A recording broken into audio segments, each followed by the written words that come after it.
Everyone, good morning. Ang pangmalakasang ulam sa buong mundo. Walang makakatalo sa ulam na to kahit restaurant. Pangmalakasan number 1. Coffee tayo dyan. Ito ang pinakamalakasang ulam.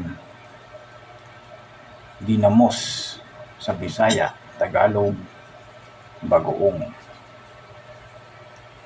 Bulad sa Bisaya, Tagalog, tuyo. At walang makakatalo sa gulay na puro dahon.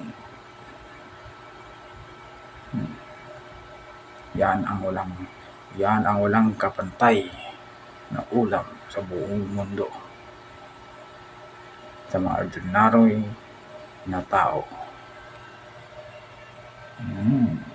Sarap.